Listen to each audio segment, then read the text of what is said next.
ഷാഹി ഇഫക്റ്റിലേക്ക് ഏവർക്കും സ്വാഗതം.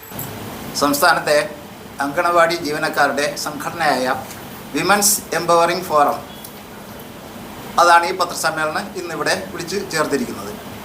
എൻ്റെ പേര് അഡ്വക്കേറ്റ് ആർ മുരളീധരൻ. ഞാൻ ഈ സംഘടനയുടെ ലീഗൽ അഡ്വൈസറാണ്. നമുക്കൊക്കെ അറിയാവുന്നതുപോലെ പത്തനംതിട്ട ജില്ലയിലെ ഗവിയിൽ മീനാർ അങ്കണവാടിയിൽ പ്രവർത്തകയായിരുന്ന ശ്രീമതി മേനക, 30 വയസ്സുള്ള മേനക, അവർ ജോലിസ്ഥലത്തേക്ക് പോകുന്ന വഴി അവർ ക്രൂരമായിട്ട് കൊല്ലപ്പെടുകയുണ്ടായി. നമുക്കെല്ലാം അറിയാവുന്ന സംഗതിയാണ്. ഇതുമായിട്ട് ബന്ധപ്പെട്ട് സംസ്ഥാനത്തെ അങ്കണവാടി ജീവനക്കാരുടെ സുരക്ഷയുമായിട്ട് ബന്ധപ്പെട്ട ചില കാര്യങ്ങളാണ് ഇവിടെ ആമുഖമായിട്ട് പറയാൻ ഞാൻ ശ്രമിക്കുന്നത്. ഇതിൽ കേരള പോലീസ് എടുത്ത നടപടി, സത്വരമായിട്ടുള്ള നടപടി എടുക്കുകയുണ്ടായി. അത് ഞങ്ങൾ അഭിനന്ദിക്കുകയാണ്. അതോടൊപ്പം തന്നെ ഈ മരണപ്പെട്ട ഈ സ്ത്രീയുടെ, മേനകയുടെ കുടുംബത്തിന് വളരെ പെട്ടെന്ന് തന്നെ കുറച്ച് വിവിധ ഡിപ്പാർട്ട്മെൻറ്റുകളുടെ ഏകോപനത്തോടുകൂടി കുറച്ച് ധനസഹായം കൊടുക്കാൻ സാധിച്ചു. അതോടൊപ്പം തന്നെ അവരുടെ ഏക മകളുടെ വിദ്യാഭ്യാസത്തിന് വേണ്ടിയിട്ട് ജനീഷ് കുമാർ MLA ഇടപെട്ട് ആ കാര്യങ്ങളും ഒക്കെ ശരിയാക്കിയിട്ടുണ്ട്. അതും തീർച്ചയായിട്ടും ഞങ്ങൾ അഭിനന്ദിക്കുകയാണ്. പക്ഷേ ഞങ്ങൾക്ക് പറയാനുള്ളത് പ്രധാനപ്പെട്ട കാര്യം, ഇതൊരു ഒറ്റപ്പെട്ട സംഭവമായിട്ട് നമുക്ക് കണക്കാക്കാൻ പറ്റില്ല.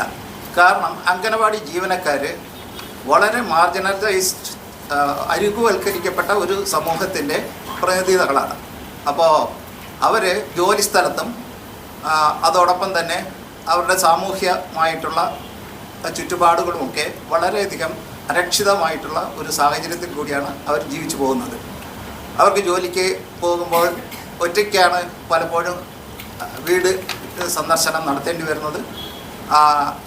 നമുക്കറിയാമല്ലോ, അവർ വീട് സന്ദർശനം പലപ്പോഴും നടത്തേണ്ട സാഹചര്യമാണുള്ളത്.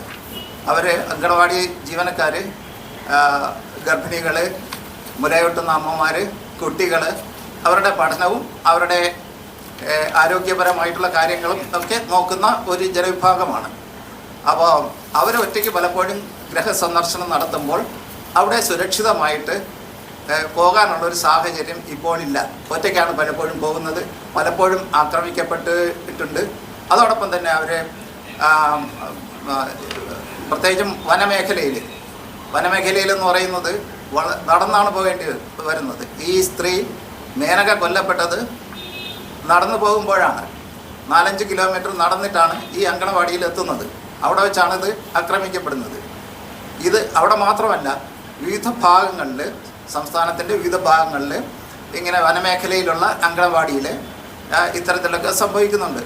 അവിടെ ട്രാൻസ്പോർട്ടില്ല, അങ്ങനെയുള്ള പ്രശ്നങ്ങളുണ്ട്. അതൊന്നും തന്നെ സംസ്ഥാന സർക്കാരോ കേന്ദ്ര സർക്കാരോ അത് കൊടുക്കുന്നില്ല. അങ്ങനെയുള്ള പ്രശ്നങ്ങളുണ്ട്. അപ്പോൾ ഈ കാര്യങ്ങളെല്ലാം തന്നെ ഞങ്ങൾ ചൂണ്ടിക്കാണിച്ചുകൊണ്ട് സംസ്ഥാന സർക്കാരിനും കേന്ദ്ര സർക്കാരിനും ഒക്കെ നിവേദനങ്ങൾ കൊടുത്തിട്ടുണ്ട്. പക്ഷേ അതൊന്നും തന്നെ ഒരു ശരിയായ രീതിയിലുള്ള നടപടി ഉണ്ടാകുന്നില്ല. മാത്രമല്ല, ഇവർക്ക് വളരെ തുച്ഛമായിട്ടുള്ള ശമ്പളമാണ്. ആ ശമ്പളം പോലും യഥാസമയം കിട്ടുന്നില്ല, അത് ഒരുമിച്ച് കിട്ടുന്നില്ല. പിന്നെ ഏതെങ്കിലും തരത്തിൽ അങ്കണവാടി ജീവനക്കാർ അപകടപ്പെടുകയാണ്, അവിടെ ഏതെങ്കിലും തരത്തിലുള്ള ആക്സിഡൻറ്റിൽ പെടുകയാണെങ്കിൽ അത് ജോലി സമയത്തോ അല്ലാതെയോ അവർക്ക് യാതൊരു തരത്തിലുള്ള ലീവ് കിട്ടുന്നില്ല. അവർക്ക് സിക്ക് ലീവില്ല, അവർക്ക് കാഷ്വൽ ലീവില്ല. അവരൊരു ദിവസം വന്നില്ലെങ്കിൽ ആ ദിവസം ആബ്സെൻ്റാണ്. അത് ചിലപ്പോൾ അവരുടെ ലോസ് ഓഫ് പേ ആയിട്ട് ചിലപ്പോൾ കണക്കാക്കും, അല്ലെങ്കിൽ അവരെ ആ സർവീസിൽ നിന്ന് പിരിച്ചുവിടുകയും ചെയ്യും. അപ്പോൾ ജോലിയിലും തൊഴിൽ സാഹചര്യങ്ങളിലും തൊഴിലിടങ്ങളിലും തന്നെ യാതൊരു തരത്തിലുള്ള സുരക്ഷിതത്വം ഇല്ലാത്ത ഒരു ജനവിഭാഗമായിട്ടാണ് അങ്കണവാടി പ്രവർത്തകരെ നമ്മൾ കാണേണ്ടത്. അപ്പോൾ ഇതിൽ ഞങ്ങൾ സർക്കാർ ഈ കാര്യത്തിൽ സത്വരമായിട്ടുള്ള നടപടി എടുത്തെങ്കിൽ പോലും ഇനിയും ഇത്തരം സംഭവങ്ങൾ ആവർത്തിക്കാനുള്ള സാധ്യത നിലനിൽക്കുകയാണ്. അതുകൊണ്ട് അങ്കണവാടി പ്രവർത്തകർ, സംസ്ഥാനത്തെ 66,000 വരുന്ന അങ്കണവാടി പ്രവർത്തകർക്ക് മതിയായ സുരക്ഷിതത്വം സംസ്ഥാന സർക്കാരും കേന്ദ്ര സർക്കാരും ഉറപ്പുവരുത്തണം എന്നാണ് ഞങ്ങൾക്ക് ആവശ്യപ്പെടാനുള്ളത്. ഇത്രയുമാണ് എനിക്ക് ആമുഖമായിട്ട് പറയാനുള്ളത്. ബാക്കി ഈ സംഘടനയുടെ പ്രസിഡൻറ്റ് ശ്രീമതി സാവിത്രി ഉണ്ട്, അതിൻ്റെ ജോയിൻറ്റ് സെക്രട്ടറി പ്രിയ ഉണ്ട്, പിന്നെ അതിൻ്റെ വൈസ് പ്രസിഡൻറ്റ് ശ്രീദേവി ഉണ്ട്, പിന്നെ ഉപദേശക സമിതി അംഗവുമുണ്ട്. ബാക്കിയുള്ള കാര്യങ്ങൾ അവർ പറയും. കുറേ കാര്യങ്ങൾ അഡ്വക്കേറ്റ് ഇവിടെ പറയുകയുണ്ടായി. അതിൻ്റെ ബാക്കിയാണ് ഞാൻ പറയാൻ ഉദ്ദേശിക്കുന്നത്. ജോലിക്ക് പോകുന്നതിനിടയിലോ മടങ്ങി വരുന്നതിനിടയിലോ അപകടത്തിൽപ്പെടുകയും ആശുപത്രിയിൽ പ്രവേശിപ്പിക്കുകയും ചെയ്താൽ ശമ്പളത്തോടു കൂടിയ ചികിത്സാ അവധിയോ ചികിത്സാ ചെലവിൻ്റെ തിരിച്ചടവോ അംഗൻവാടി ജീവനക്കാർക്ക് ലഭിക്കുന്നില്ല. പലപ്പോഴും ശൂന്യവേതന അവധി ലോസ് ഓഫ് പേ എടുക്കേണ്ടി വരികയും ദീർഘകാല ചികിത്സ മൂലം ജോലി പോലും നഷ്ടപ്പെടുന്ന ഒരു സാഹചര്യം ഉണ്ടാവുകയും ചെയ്യുന്നു.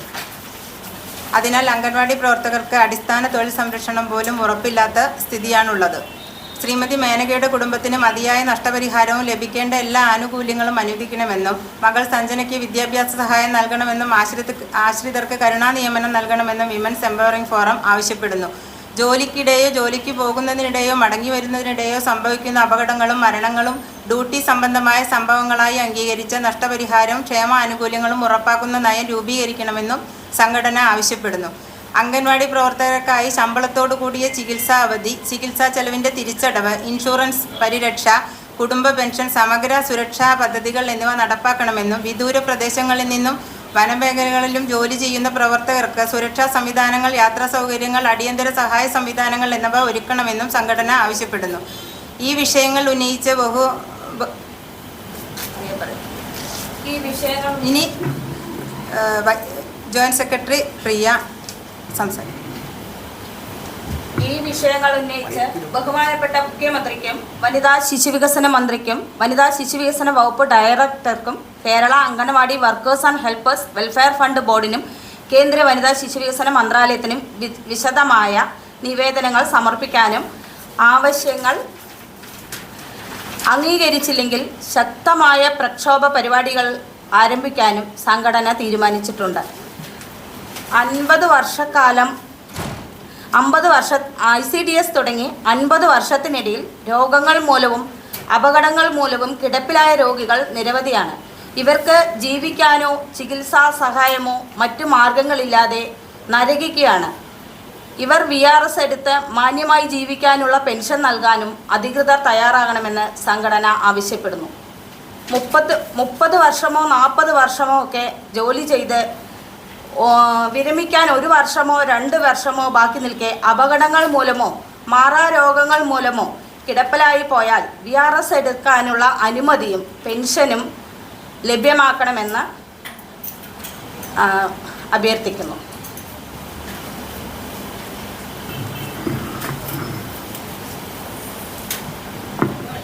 30-35 വർഷം ജോലി ചെയ്ത് വിരമിക്കുന്ന അംഗനവാടി വർക്കർക്കും ഹെൽപ്പർക്കും നിലവിൽ ലഭിക്കുന്ന തുച്ഛമായ പെൻഷൻ തുകയെന്ന് പറഞ്ഞാൽ 2500, 1500 എന്ന നിലയിലാണ്.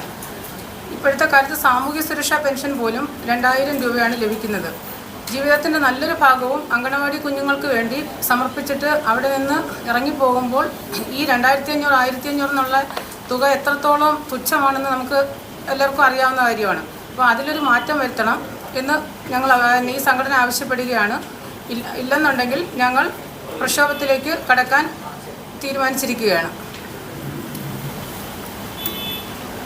വർക്കർ എന്ന് റേഷൻ കാർഡിൽ എഴുതിയിട്ടുണ്ടെന്നുണ്ടെങ്കിൽ അവരുടെ ഭർത്താക്കന്മാർക്ക് സാമൂഹ്യ സുരക്ഷാ പെൻഷൻ പോലും നിഷേധിച്ചിരിക്കുകയാണ്. 1 ലക്ഷം രൂപയിൽ ഒരു കൂടുതൽ വാർഷിക വരുമാനം ഉണ്ടെന്നുള്ളതാണ് കാരണം കാണിക്കുന്നത്. അപ്പം ആ വർക്കർ പെൻഷൻ പറ്റിക്കഴിഞ്ഞാൽ മാത്രമേ അവരുടെ ഭർത്താക്കന്മാർക്ക് സാമൂഹ്യ സുരക്ഷാ പെൻഷൻ ലഭിക്കുകയുള്ളൂ എന്ന് അറിയിച്ചിട്ടുണ്ട്. അതുകൊണ്ട് ഒരുപാട് പേരുടെ ഞങ്ങളുടെ കൂട്ടത്തിൽ ജോലി ചെയ്ത് കുറേ പേരുടെ ഭർത്താക്കന്മാരുടെ പെൻഷൻ ഇപ്പോൾ നിലവിൽ അവർ കൊടുക്കുന്നില്ല എന്ന് പറഞ്ഞിട്ടുണ്ട്.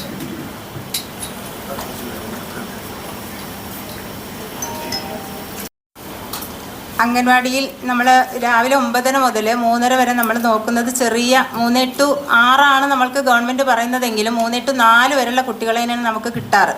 പക്ഷെ അത് വൈകുന്നേരം രാവിലെ കൊടുന്നുവിട്ട് 3:30 പോകുന്ന സമയത്ത് അമ്മമാരുടെ കയ്യിൽ സുരക്ഷിതമായി പിടിച്ച് ഏൽപ്പിച്ചതിന് ശേഷമാണ് ഞങ്ങൾ ഹൗസ് വിസിറ്റ് നടത്താറ്. അപ്പോൾ അത് ദിവസം ശനിയാഴ്ച പോലും ഞങ്ങൾക്ക് അവധിയില്ല. 2ാം ശനിയാഴ്ച മാത്രമാണ് ഞങ്ങൾക്ക് അവധിയുള്ളത്. അപ്പോൾ അതൊരു ശനിയാഴ്ച ദിവസം ഈ ഹൗസ് വിസിറ്റിന് മാത്രമായി നീക്കിവെച്ച് പ്രീ സ്കൂൾ ഒഴിവാക്കി ഹൗസ് വിസിറ്റിന് മാത്രമായി നീക്കിവെച്ച് ഞങ്ങൾക്ക് അനുവദിച്ച് തരണമെന്ന് ഞാൻ ബഹുമാനപ്പെട്ട അധികൃതരോട് അപേക്ഷിക്കുകയാണ്. പുതിയ വിശേഷങ്ങളുമായി വീണ്ടും കണ്ടുമുട്ടാം. അതുവരെ എല്ലാവർക്കും നന്ദി, നമസ്കാരം.